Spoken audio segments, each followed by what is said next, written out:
sommes lundi 27 juin. Bonjour et bienvenue à tous dans ce point de l'actualité. Merci d'être sur RTI 1.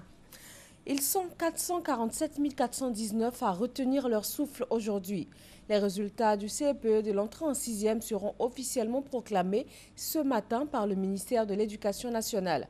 Et dans l'après-midi, tous les candidats seront fixés sur leur sort dans les différents établissements. Les musulmans ont entamé les 10 derniers jours du Ramadan, le mois de jeûne en islam, une période caractérisée par le renforcement de la prière. Et ce mois de Ramadan a vu fleurir de nombreux petits commerces, notamment celui des beignets de mil et de haricots. Ami Sissoko a rencontré ces vendeuses de beignets du Ramadan. Son reportage. Pas de Ramadan sans galettes de mil, de riz ou de haricots, des mets prisés pour la rupture du jeûne. Alors, à la faveur du Ramadan, beaucoup de femmes s'adonnent à la vente de galettes faites à base de mil, de riz ou de haricots, communément appelées momi, soso-froufrou ou gaou.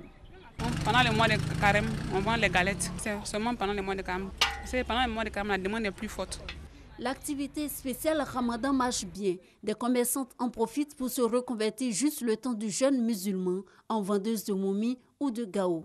C'est le cas de Mata. Avant ça, on vendait à ticket. C'est carême fini, on reprend encore. Quant aux habituelles vendeuses de ces galettes, c'est l'occasion de miser sur la quantité et la qualité. On a l'habitude de vendre ça. Mais c'est dans le mois de Ramadan, on fait plus. Les jours ordinaires, on vend de 10 à 15 kilos. Pour le Ramadan, on fait 30 kilos. Les gens aiment ça parce que c'est propre, c'est doux, c'est bien fait. Il n'y a jamais un client qui s'est plaint parce qu'il y avait du sable dedans. Ça marche très bien. Momi, soso froufrou ou gaou, il y en a pour toutes les bourses. Chaque client a sa préférence. Alors, avant la rupture du jeûne, on se bouscule devant la table des vendeuses. Je suis venu prendre des momis pour la rupture pour les musulmans et puis pour mes petits frères. C'est bon à manger, c'est doux. Les beignets de haricots, parce que quand je prends, j'ai l'impression que c'est un laxatif. Moi, quand on mange aussi, il faut savoir arrêter. C'est mou les galettes de haricots là. À part ça, je ne peux pas prendre autre chose pour rompre les gènes.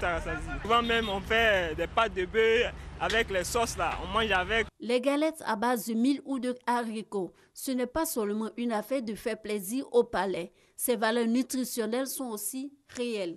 Le haricot blanc est riche en phosphore, est riche en fer, est riche en magnésium, aussi riche en vitamines du groupe B.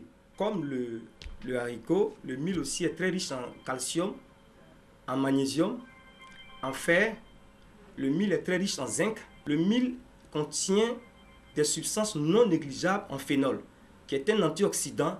Cela permet de rajeunir le corps. Les galettes à base de mil ou de haricots, ces denrées alimentaires qui font le bonheur des jeûneurs se retrouvent à tous les coins de rue.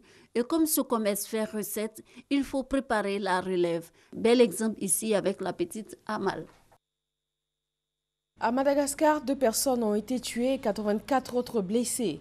Une explosion a eu lieu hier soir dans la capitale malgache où se tenait un concert gratuit à l'occasion de la fête de l'indépendance. La gendarmerie précise que c'est une grenade qui est à l'origine de la déflagration et qualifie l'explosion d'acte terroriste. Mais pour l'heure, aucune revendication. Karim Wade a été gracié par le président Macky Sall en fin de semaine dernière. Le fils de l'ex-président sénégalais Abdoulaye Wade s'est envolé pour le Qatar dès sa libération. Il remercie d'ailleurs l'Émirat pour son intervention. Karim Wade avait déjà purgé la moitié de sa condamnation de 6 ans pour enrichissement illicite. Et les autorités sénégalaises insistent sur un point, les sanctions financières et les procédures de recouvrement sont maintenues. C'est dans ce cadre que s'ouvre ce lundi à Paris une audience pénale concernant les avoirs de Karim Wade. Il s'agit de savoir si le gouvernement sénégalais peut saisir ses biens français, notamment un appartement à Paris. Un mot de sport football pour terminer. Depuis les États-Unis, l'Argentin Lionel Messi annonce sa retraite internationale après la nouvelle finale perdue en Copa América. Lionel Messi a disputé et perdu 3 finales de Copa América et celle de la Coupe du Monde 2014 au Brésil. Il avait fait ses premiers pas avec l'Argentine il y a près de 11 ans et cumulé 112 sélections avec 55 buts marqués. Voilà, pour plus d'informations, retrouvez-nous à 13 h, toujours sur RTI 1. Merci de rester avec nous.